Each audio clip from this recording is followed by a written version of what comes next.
Welcome to episode number 37, Neil. Number 37 of the Developing Dads podcast. Today's podcast, we're going to be talking about putting kids on the internet. Or more specifically, putting your kids on the internet. Or my kids. Or your own kids. Not other people's kids, because that's completely illegal. You're not allowed to do that. For those who are watching on our YouTubes and not just necessarily listening at home or in their headphones off commuting to work, I have officially moved back into my house, which feels bloody amazing, which I'm sure we'll get into, Neil, in our weekly catch-up and review and all that jizzle-jazzle that we get up to. But yeah, if you're watching, I've hooked up a permanent podcast setup now. I've got both hands free. I don't have a microphone anymore. And I've just got one in front of me. And I'm in crispy 1.8 aperture jobby thing with my old school Canon 80D that I use for 210 days of vlogging. And I'm all set up for a nice podcast, and it means I can just walk in, turn something on, and here we are. We have a podcast set up, and I'm also sweating because it's like 27 degrees down here in London. But yes, today's podcast we're going to be talking about putting your kids on the internet, talking about all things like Instagram, YouTube, social media type of things. What's private, what's not private, what's good, what's bad, what other people do, what do we think about it, and we'll delve into it, and we'll see. We might have differing views. I think we might do, we might not. But anyway, enough of the old chitter chatter. Neil, how are you? I am grand. A bit sleepy. I'll go into why in a second. But last week, what did I get up to? So we're recording this on a Wednesday evening. Last weekend was pretty chilled. Didn't really do an awful lot. Family stuff. Saw some friends. Oh yeah, we actually went around to a friend's dinner, which was nice. A few of the kids and stuff, which is good. And then last night I went to see Coldplay in Hampden in Glasgow, which was just pretty surreal, to be honest. It was a bit of a surprise me going because I didn't have tickets like 3 weeks ago. But a friend of mine, a close dad friend who for various reasons had a spare ticket, and he asked me to go with him. So yeah, it's such a good gig. Like, I wouldn't say I'm the biggest fan of Coldplay, but after seeing them live and the show they put on, the performance, it was just mad. Like, it was just proper good. Have you seen them live? I have not seen them live. Sometimes I wonder if you're ever actually excited about these kind of things, Neil, because you seemed kind of subdued when you were talking about it. Like, it was the best. It was the best thing ever. Oh, I had such an amazing time. It's like, well, I'll get into why I'm tired. But we got in at like 1:30 in the morning, and then Lewis woke up at 5. So yeah, I'm just feeling sorry for myself, and I'm just tired. Oh, Neil. But you had a great time though. You had a great time at Coldplay. Yeah, it was mad, and a couple of highlights. So everybody, all 55,000 of us, got wristbands which lit up, and they had like, I don't really know how they did it, but like, they did like waves of color and certain songs and that kind of thing. And Chris Martin was just a really, really good, entertainer, I guess is a good way to put it. He was very authentic, and like, he talked about when he used to play in Glasgow 20 years ago, he struggled to fill 100 people in Barrowlands, which is a venue in Glasgow, and now he's here playing in front of 55,000 people. Yeah, it's just mad. And the guitarist actually is from Fife, which is where I live just now. It is known. Coldplay concert is known for being quite the theatrical affair. Like, I think Laura's been to one before, and she says it's absolutely incredible. But I guess that's where artists now make their money, right? Because Spotify pays them half a pence a play or something stupid like that. So, realistically, you're not making big bucks, are you? So these 55,000 people are paying £90 a ticket, £100 a ticket, or whatever else. You're doing all right if you're making that, a few nights or a little bit of a 6-month tour or whatever else. You're certainly doing all right off the back of that. That's for sure. Yeah, I mean, he's doing a world tour just now, or they are, and he was in Glasgow. He's in Glasgow 3 nights, sold out all 3 nights.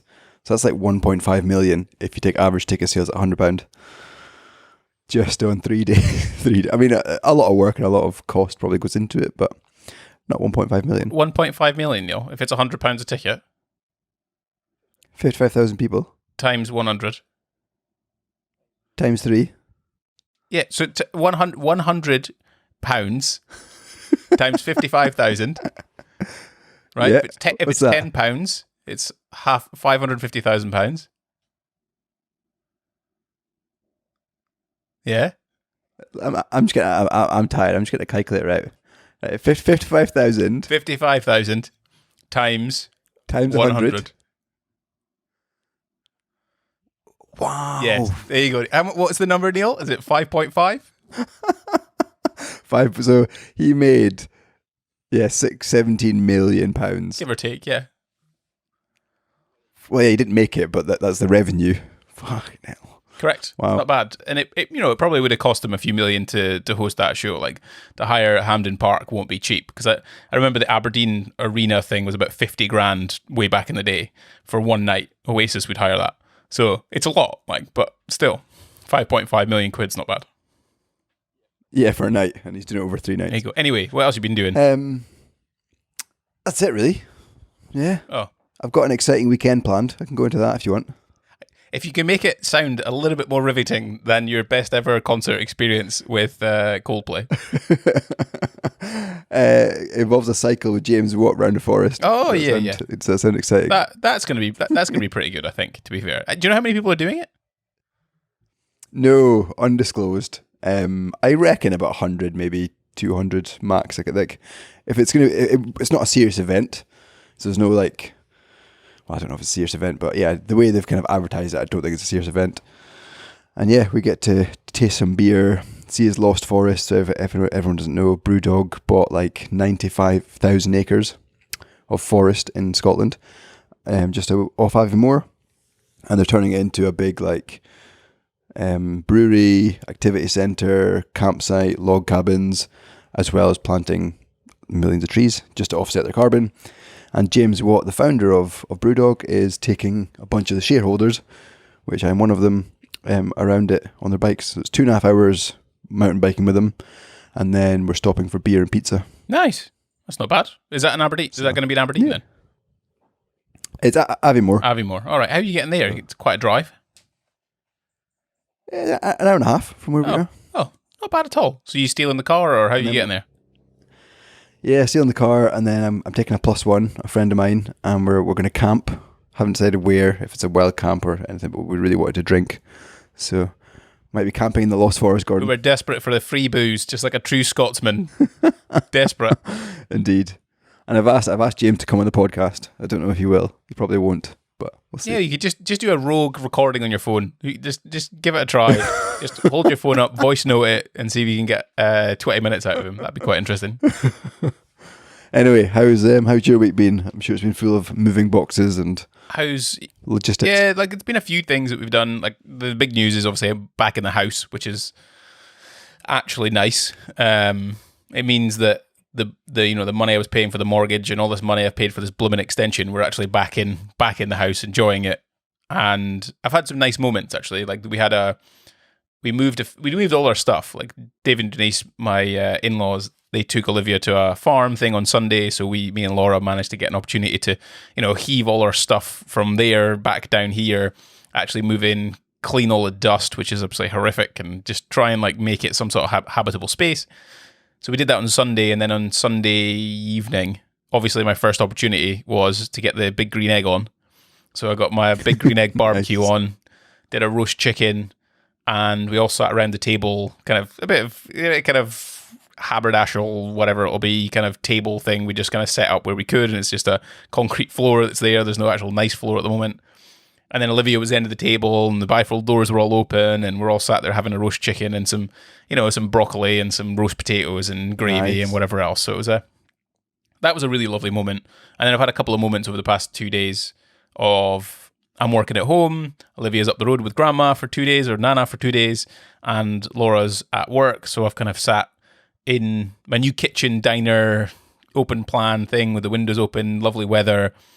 Although we've got a World War III looking garden at the moment, and there's no floor and there's no skirting boards and whatever else, it's still really nice to sit there and just be like, I've worked 10 years, 11 years in London, and I feel pretty damn lucky to have had the opportunity and money and whatever else to be able to do this.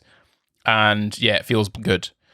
But I'm also being very precious about my quartz worktops and my nice induction hob. So nobody's allowed to put anything on it. How long do you think that'll last? Until someone chips something, I think I'll just probably give up. But I'll take a bit of time.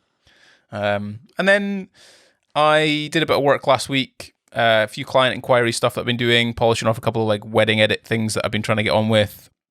And just planning out. Like I was planning out some YouTube videos. Like I've got some scripts I'm going to try. I've decided like next week I'm going to try and film one either on Monday or Tuesday. These are 2 good days to do it because the house is empty and now I'm on my house, right? On my own house, I can film my videos. So I'm going to attempt to film something and see if I can get it out there. And that's kind of it, really, I think. I did go out for a lot of... I went to a football match last night. Crawley versus Fulham. I'm becoming a bit of a Fulham fan now. So I've been adopted by the Williams. Nice. And I've got another game on Tuesday next week. And then we're also going to Tottenham on Saturday. So I've got a few of these Fulham games. I got a shirt and everything, Neil. Wow. And then I've been trying to set up. bet. I'd love to show you. You could probably see a box behind me, can you? Not really, no. You should see the room behind me. If I could show you and take my camera and point it somewhere, you wouldn't believe the amount of boxes that are surrounding me in this spare room. But anyway, alas, that's just, that's the logistics of moving back home, I guess. Yeah, and you've been buying some, or you bought something. Looked quite interesting. I bought something. The DJI. Oh, I bought some mics. microphone Yeah, things. I bought some DJI mic things. Long story short, I used to have some other Rode things. They're like basically lapel mics. If anyone's listening, they're little lapel mic things that you wear, and they're wireless, and they have 2 transmitters to 1 receiver, so you can interview like 2 people with them. But I've had a similar type of thing before from a company called Rode. They make the pod mic things that we had before, and they were very good. But I left one at a wedding, so I had to get some more. So it was just an excuse to buy a new set the DJI make, and they're very, very good. They come with a charging case and all sorts of bits and pieces. But yeah, they're very, very good. I'm going to use them for a job that I've got not next week, but the week after, and a few other little bits and pieces to do. And that's pretty much my week, Neil. I can't really think of much else. Stocks are up. That's good. My little ISA's increasing quite nicely, which is good. It's up to pre-COVID levels, Which though. is good timing, yeah.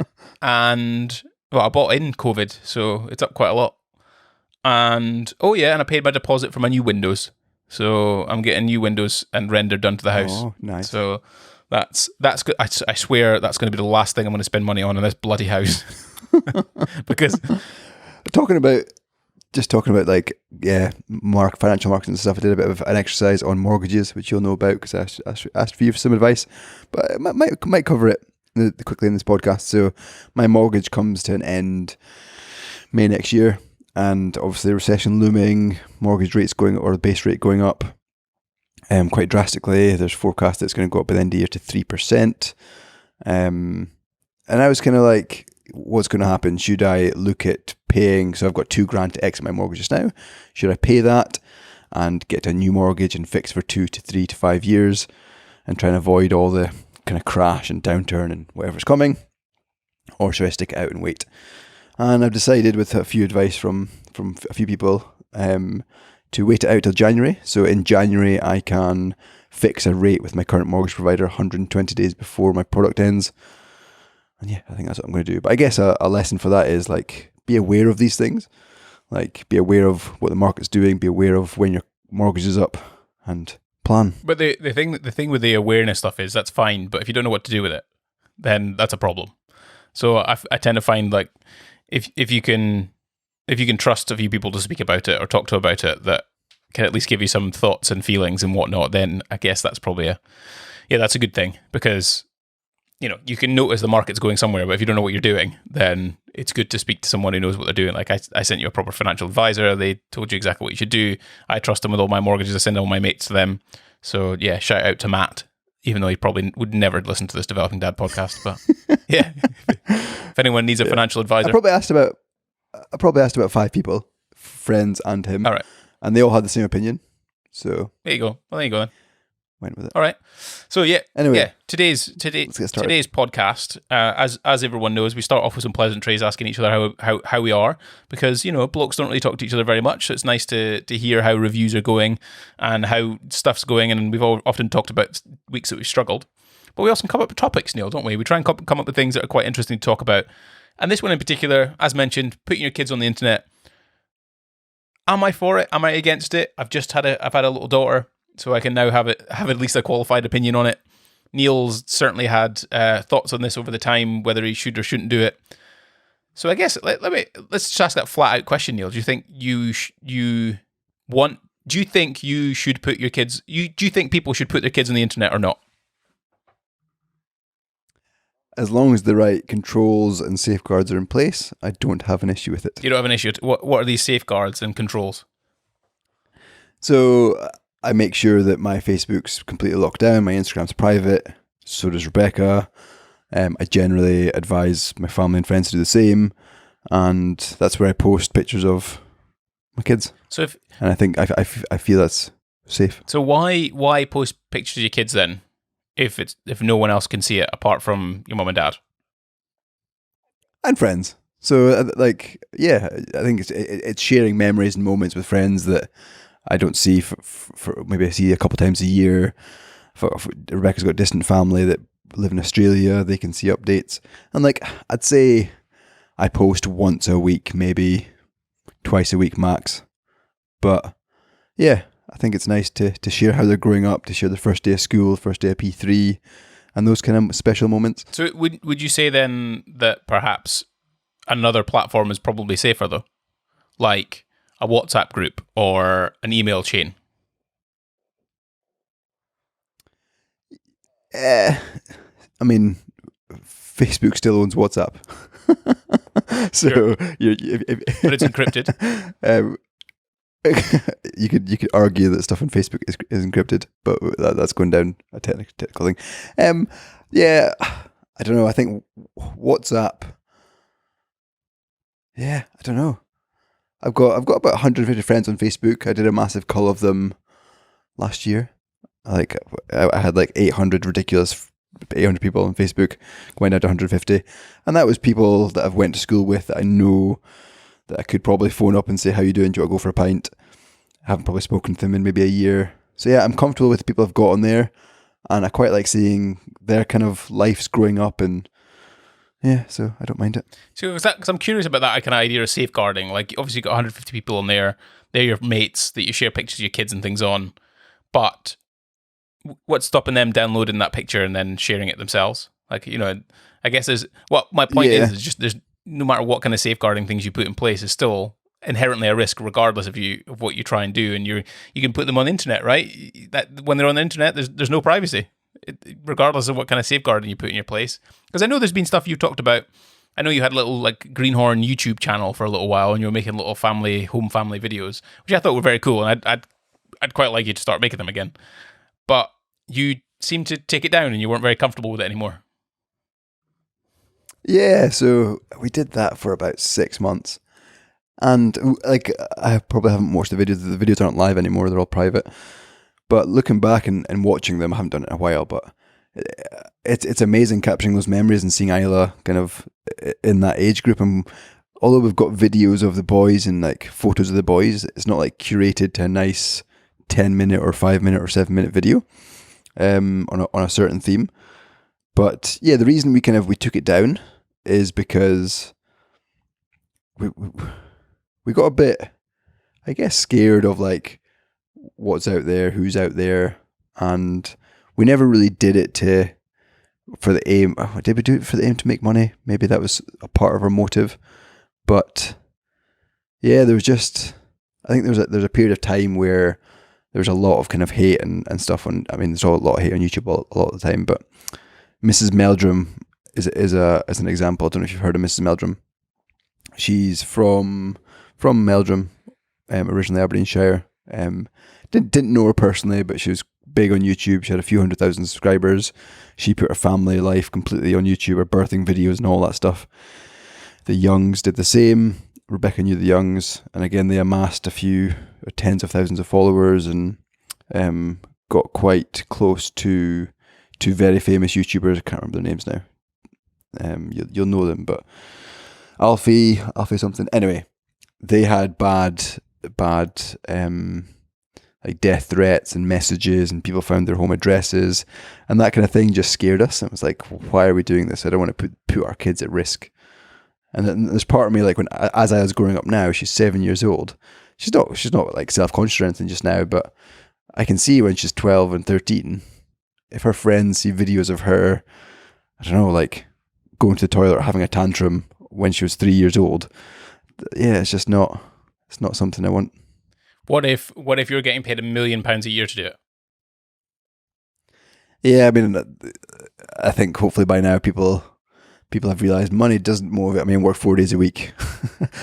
Money doesn't motivate me that much. I'm comfortable just now with what I'm earning. Yeah, if I was getting £1 million a week, I still wouldn't sell. And this comes back to like, I can't remember the guy's name. He's got a toy review show and he's like 10 or 15 or something, or 10 years old now. He's got toys in Tesco. And from like 6 years old, his family have been creating videos about him and reviewing toys. And that's just child abuse. That's just selling your child. Wow. Child abuse. That's interesting. That's a deep one. I guess my sort of like thought on this, I don't know if I'll share it or not, but my thoughts came about this because of various famous YouTubers that I watch all the time, right? So I watch a bunch of like Casey Neistat, the Michaelax, I watch Peter McKinnon, I watch Mattia Poya, and all of these people have varying different views on what they want to do with their children and how they want to put them potentially on the internet. You know, like Casey Neistat, very famous vlogger, he was filming his daughter and some of his kids. One of them who's older, he puts on his YouTube thing, and he's got 15, 20 odd million subscribers. But it was only to the point when the baby became more identifiable did he stop putting the baby on the internet, and that was it. Identified by name but no face. So he would still like film like arms and feet and that kind of thing, and maybe a voice, but never the face anymore. And not even on Instagram, for example, like that never goes up, never pictures of him and his kids, which is kind of interesting.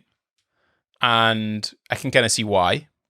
But then you've got on the flip side, you've got like this family called Michaelax, and it's literally a cinematic home movie of the highest like quality you can imagine, and a real red cameras and stuff. Yeah, and a real insight to family life. They've really gone all out. But you can also see the success that's brought. Like they've got a lovely house in Bath, and they clearly make enough money to drive around in a Tesla and enjoy their lives and do all the things they want to do, and they've built a brand around it and sort of social media followings and all sorts of bits and pieces. And it's made them very comfortable, right? And they can now also just they can dictate their own time to some extent. Like they decide what they do on a day-to-day basis. Because granted, you're saying you can do 4 days a week, but you still have to work 4 days a week. They can take tomorrow off if they want, or they can take off a Monday, or they can make a video, or they don't have to. Or do you know what I mean? Like, granted, I'm probably, they still probably have to work to some extent, but fundamentally, they've got all that. But maybe they can get to a point where they're financially comfortable and delete it. And that's it. Right? So you make £1 million a year. You could do that for 5 years, Neil, and you'd probably be all right. And you do some brand deal stuff or whatever else, and yeah, it's done.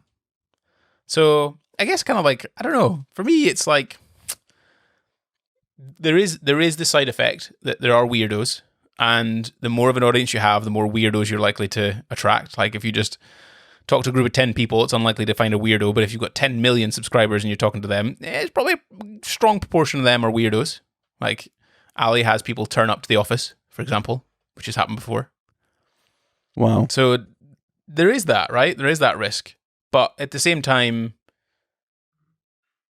I don't know, like if it can make you comfortable, Neil, like, and it makes your family happier and your kids can go to private school or whatever else, is it any different to the fame that, the fame and fortune that comes with being famous, I guess, that are actors or celebrities or politicians' kids or whatever else, is it any different? Yeah, I mean, they're all valid points, but I guess where I struggle is they've given no consent. Like when you've got, especially from, like I know families that have done it from day one, they're putting their kid out there. They've just given no consent of being filmed and being put to millions of people. Yeah, but I just find that wrong. But kids don't get any consent in anything. Yeah, but that doesn't mean you've got to plaster them around the internet. True, but equally, it's, if we're talking about a consent thing, ultimately you are responsible for what they do, what they wear, what they eat, what they drink, where they walk, what clothes they wear, what pram they sit in, what car they sit in, what house they live in. Practically wherever you go, you take them, so they're kind of forced in that sense. So I guess there's a consent thing. Yeah, but I still think there's a difference between that and putting them in front of an undisclosed amount of people on the internet. What about Isla, who does a play at school? Yeah, I mean they're very. I mean nothing really goes on Facebook or the internet. No, but she's in front of 100 people, 200 people in her primary school, and I wouldn't necessarily say that she's doing it willingly all of the time. P2, P3, I think they probably are. Maybe they want to get on that stage and they want to perform. But anyway, like I guess where's your head at? So you've put your daughter on Facebook, on Instagram? Yeah. Not a huge amount. Some extent of it, like more like a fatherly proud type of thing, and just really enjoying who she's becoming and what she's doing. So yeah, I can kind of see the arguments, the whole consent thing aspect, considering if she's like, let's say she turned around and she says she's 16 and she says to me, Dad, can you delete all the pictures that you have of me as a baby or under the age of 16 on the internet? Can you delete them, please? If she said that, I'd delete them. And if I'd made videos about her on YouTube and things like that, begrudgingly, to some extent, I'd be selfish and be like, I don't really want to do that, but, if that's what you want, then that's what I'll do. So it comes back to people taking copies and sure, yeah, and all that. Sure, yeah. I mean, it's just even your point to saying that, say, Facebook, for example, I put some pictures up on Facebook. Yes, there's only 150 people that do that, but one of them could have downloaded it and distributed it. I think as soon as you put anything on the internet, it's not private. It fundamentally isn't. And if you make that choice to do that, that's the choice you're making. Like, it's just the way it goes. Like, I wouldn't feel bad about it. It's just, I don't think there are enough weirdos out there that fundamentally want to hurt you or your children. And if you're concerned about that, you should put nothing on the internet, in fact. Absolutely nothing. You should delete all of your social media accounts. You should not exist on social media if you want a private life. It doesn't work otherwise. So to me, it's kind of a case of, I get the whole idea, and I think, for me personally, I'm preparing myself as a father for my daughter to turn around and say, I'd like you to delete all those pictures. And that's fine. There's an adult choice there, and that's up to her, and that's what she wants to do. So I'm okay with that. But at the same time, I quite envy the Michaelacs to some extent, this family that's, filmed their lives together and put it out there on the internet. And it's made them a life, it's made them money, and it's made them a career, and it's made them enjoy probably more of life because they have more money, because there is a certain point where money doesn't make you happy. And it's made them enjoy that more and more. And I actually really like watching them. I get a lot of entertainment from his videos. I get a lot of entertainment from their videos. And a lot of inspiration. So, would I like to do like a family thing? Have I messaged Laura with like a link to the Michaelacs WhatsApp saying this is like family YouTube goals? Of course I have. Because I'm okay with the idea that they're weirdos, and bad things happen.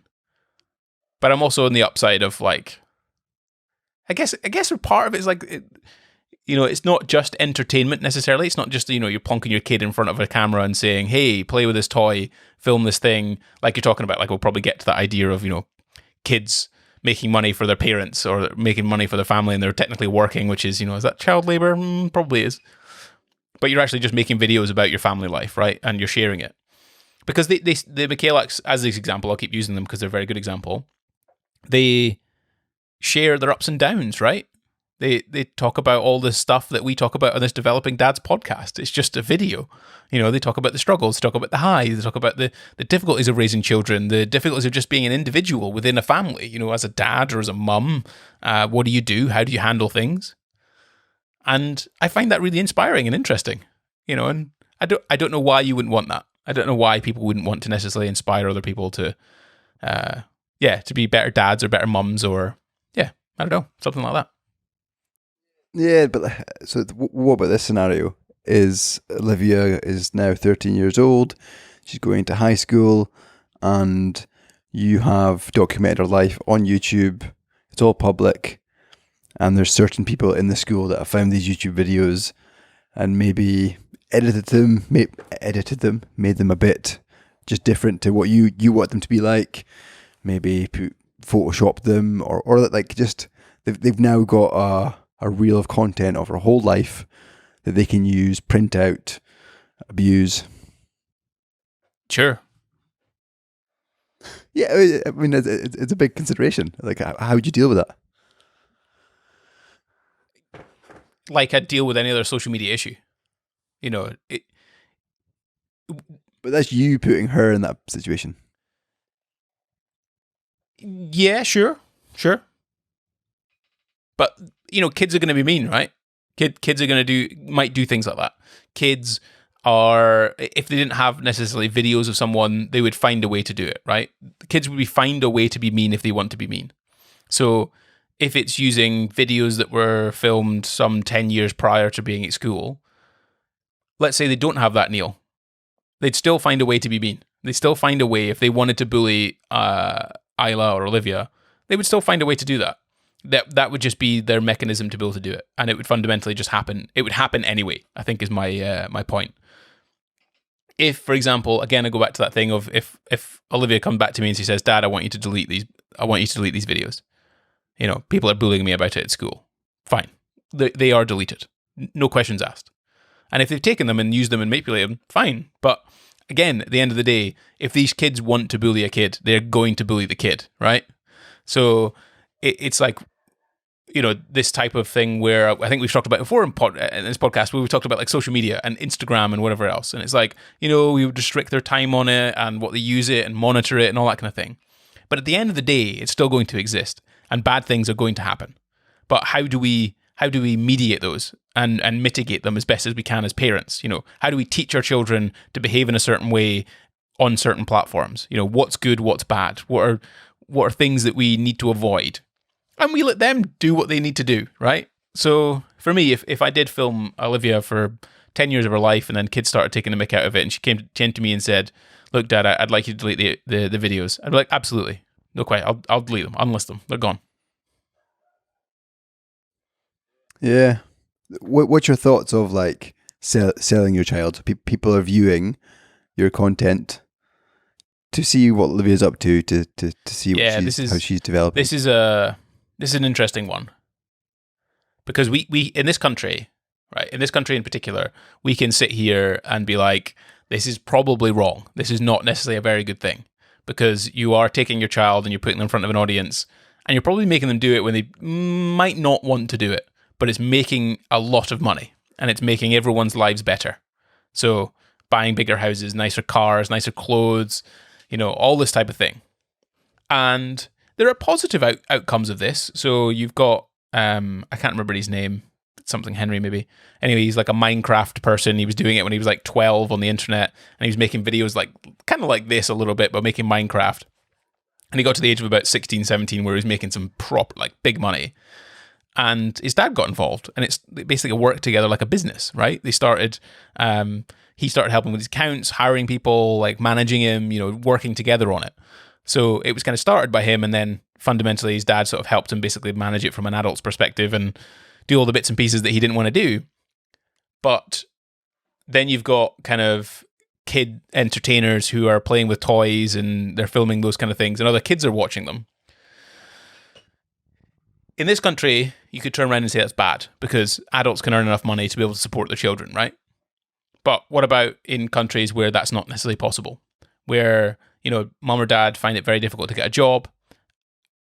What if your kid can go on the internet and earn money for you so that you can feed everyone and do things? Because that's what can happen, right, Neil? That kind of thing is completely possible where, in the Philippines or in India or those kind of countries, where, younger children go to work, and we know that the biggest YouTubers in the world are kids. They earn millions, absolutely millions and millions of pounds. So I don't know. It's a really tough one to talk about, but in this country, it's probably a bad thing. But Yeah, it's a really interesting perspective you put on it. I mean, I never really thought of the different cultures and the different things. I guess the people I've seen and aware of are generally American, or I think there's a Polish couple that our kids got exposed to. Now YouTube's banned in our house, but anyway, that's for another podcast. Yeah, like I think there's developed countries that the kids should not be working and kids should be enjoying themselves. And I do find it interesting when you see kids on camera, and there's a Scottish family who are pretty famous now. They've got 15 children, which is mad, but they have a vlogging channel, and they've got all their kids from like 1-year-old all the way up to 18, and they're all kind of, I wouldn't say performing, but they're all comfortable and happy in front of the camera. And this evening is a really real example. Ben was eating his ice cream and he was making an absolute mess of his face. And I thought it was really cute, and I was going to take a video and send it to Rebecca. As soon as I put the camera on and started recording, he realised and had a massive tantrum. I was like, no, put the camera away. He just did not want to be filmed. And I think I've noticed that's a natural reaction to how Lewis reacts and how Isla used to react. She's now getting a bit better, but I don't know what it is. I don't know why they've got that reaction and where it's come from. But I don't think it's in our nature to perform in front of a camera. And I think these vlogging families have almost normalized that. And is that right or wrong? Is that okay? I don't think it is. Yeah, it's, I can go back to when I vlogged for like 210 days. There's kind of a funny thing you're saying there, because, for example, the first 6 months of your relationship with Rebecca, were you yourself for the full 6 months? Like from day one when we met? Yeah, for the first 6 months of your relationship, were you, the exact person you are now? With the exception of growth and all that jazzle, but let's say there's probably a veneer on me. Yes, exactly, right? There's a level of performance, because ultimately during that relationship, especially in the early stages, you want to sell yourself, right? If you fancy this girl, you fancy this boy, or fancy this person, you want to sell yourself, right? You want to make them think that you are credible.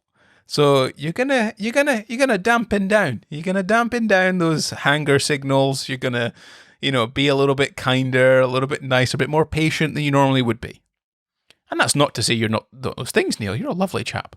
But at the end of the day, it's still a performance to some extent, right? It's still an exaggerated person or thing that you are, or what you think you are, or what you're trying to project. So to me, the case of that is you're simply, when someone puts a camera on you, you're simply then you're considering the fact that you're going to be in front of a huge audience, right? So you'll probably exaggerate those types of characteristics that you want people to either like about you or see you as. That's where it's quite dark, really, and quite grey, because as an adult, we can sit here and go, sure, like every relationship goes through a 6-month honeymoon period. If anyone says that they didn't go through that, they're bloody lying.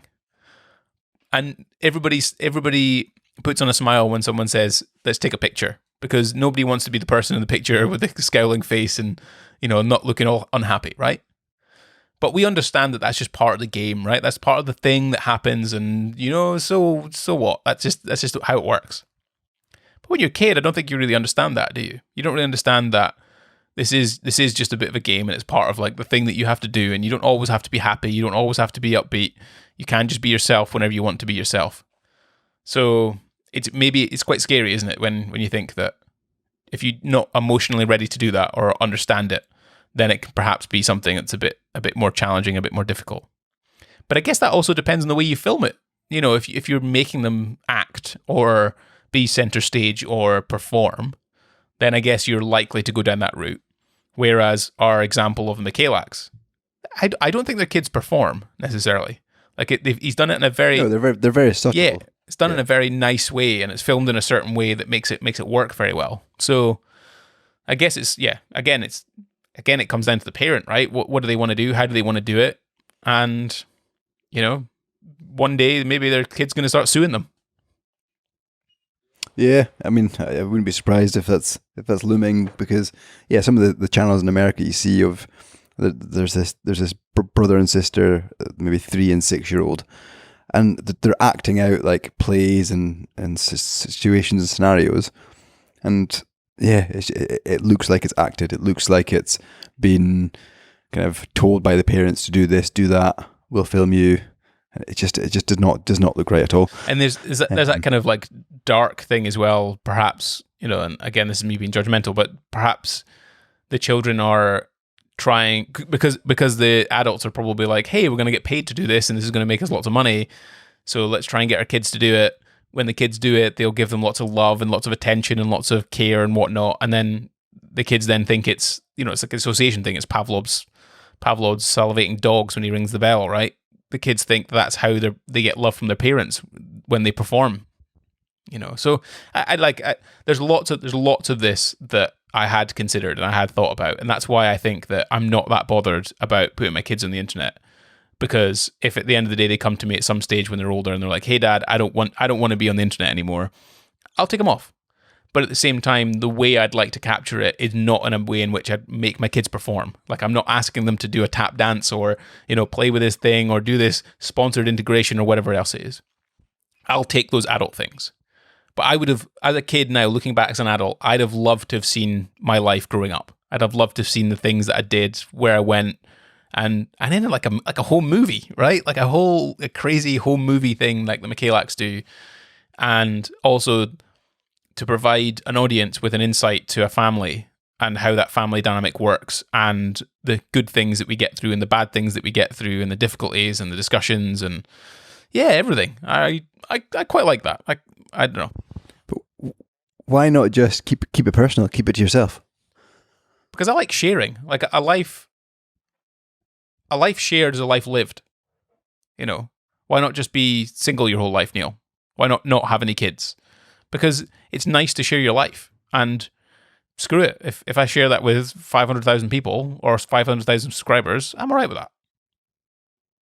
Yeah, fair enough. Because I mean, my in-laws had a video camera when when Rebecca and her two brothers were younger, and they've got some amazing footage. But they've got it all digitalized now. It's all on tapes. Amazing.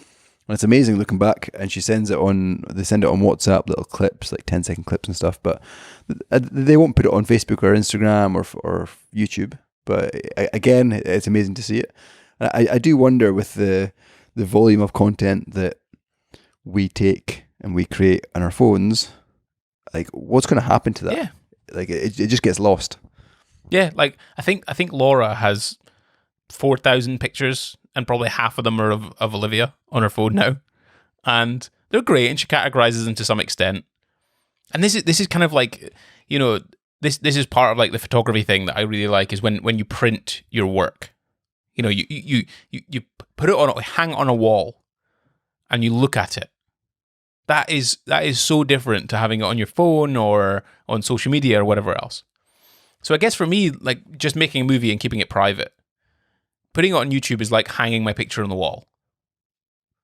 And there's judgment. Of course there is. Like, people are going to come around, they're going to look at the picture on the wall and go, "Oh, that's not a very nice picture." Or they're going to go, "Oh, that's lovely."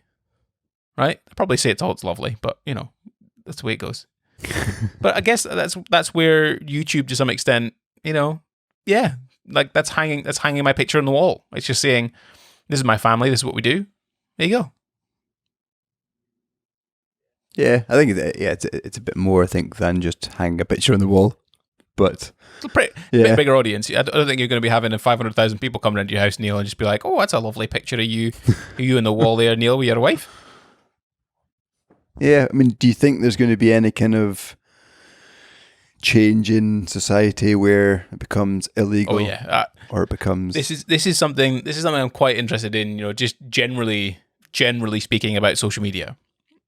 We regulate cigarettes, we regulate alcohol, we regulate how people drive, we regulate, we regulate various other things like marriage and sex and, what drugs you can take and whether you can buy it. Like, you can have an Instagram account, but yet not buy a Monster. You know, a can of Monster. You can't buy a can of Monster, but you can have an Instagram account. And I'm definitely of the idea that Instagram could cause you more harm than a can of Monster. I'd go out and say that. Yeah. And I think as a whole, social media needs to be regulated. I think it needs to be more identifiable. Like, people need to basically sign up with their ID cards or have them verified in some way, so that when they make mean comments, they can be traced and they can be an individual who can be held accountable for those comments and things that they say. So when it comes to like YouTube and putting your kids on the internet, just generally speaking, I'm curious. I mentioned it before. I was talking about like kids suing their parents. I'm interested in that potentially happening. Yeah. Because although as a child you don't have consent, and there's obviously rules, like when you're 14, you can't go to jail, but you can certainly go to like a junior whatever called, you know, place where you put kids that have done bad things. But even like under the age of 12, I don't think a boy can be done for rape if they're under 12 years old. Wow. I might be wrong. It might be younger than that, but they can't, because they're not classified as an adult. They don't know. They're classified as someone who don't know what they're doing. So the parent is fundamentally in charge. So, you know, does the kid need to give them consent to put them on the internet? Probably not. But at the same time, you can't, like the BBC can't film, for example, in the street, I can't just go out and film some kids. Can't do that, regardless if I'm in the street. You know, you got freedom of press, but even then, freedom of press with children is very different. You can't. The BBC will not show kids' faces, but you put it on the internet, you know, and it's your kid. And what if it's other kids that are there? Yeah, yeah. I mean, you open up a whole kind of worm. So I just looked at it on just now, and TikTok is obviously growing and growing and growing. Isla actually asked me this evening. She's never asked me before, but she was like, "Why can't I have a TikTok account?" Because her friends at school have all got one. Oh, not all. I think there's one or two individuals that have a TikTok account. And I just looked there, and it's 13 years old to open up a TikTok. You should be 13 in their kind of terms and conditions. And again, as you mentioned, there's nobody checking that. But why is there no rules of, I could create a TikTok account, film Isla, and put it on? There's just no safeguarding of these young kids, especially, I'm talking when I meant young, like under 6 years old. There's nothing to stop people doing it. No. And I think that needs to change. No, yeah, that definitely needs to change. But again, it's, you know, back to my point that I said earlier, even on other podcasts, where we just need to be to help them come to their own, some extent, come to their own conclusions.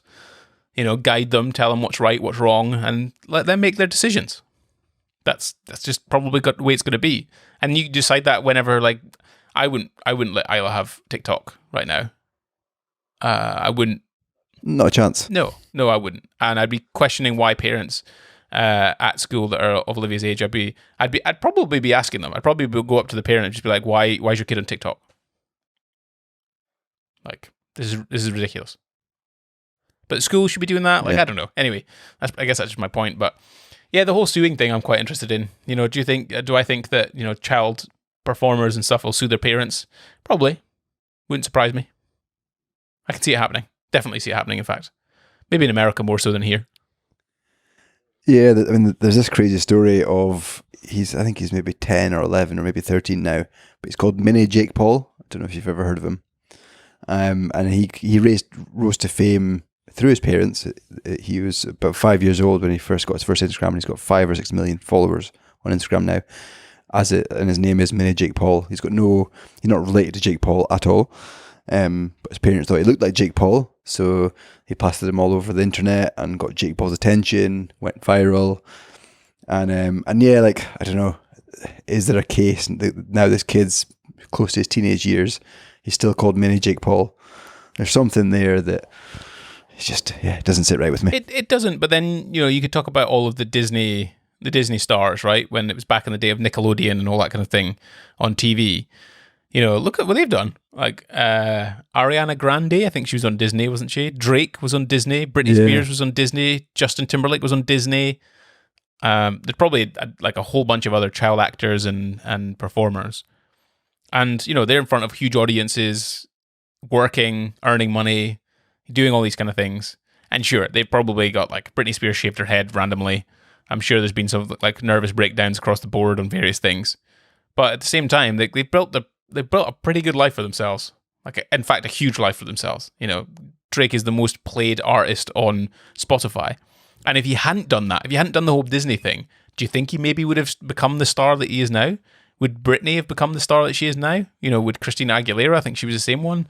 You know, would these people, without the bedrock of some sort of platform for them to promote themselves, do you think they would have fundamentally gone on to basically enable not only their families but also their future families to do whatever they want, you know, with the money that they've made and the whatever else, and the fame and the opportunities and the connections and everything comes with that, right? If you have an audience, Neil, like I think Grace Beverly, do you know a girl called Grace Fit?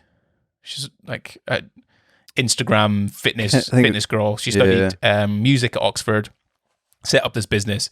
Anyway, she made £10 million from selling a workout PDF thing. Wow. Because she's got an audience. And if you have an audience, Neil, you can leverage that pretty damn hard, right? And Grace Fit, you don't even know who she is.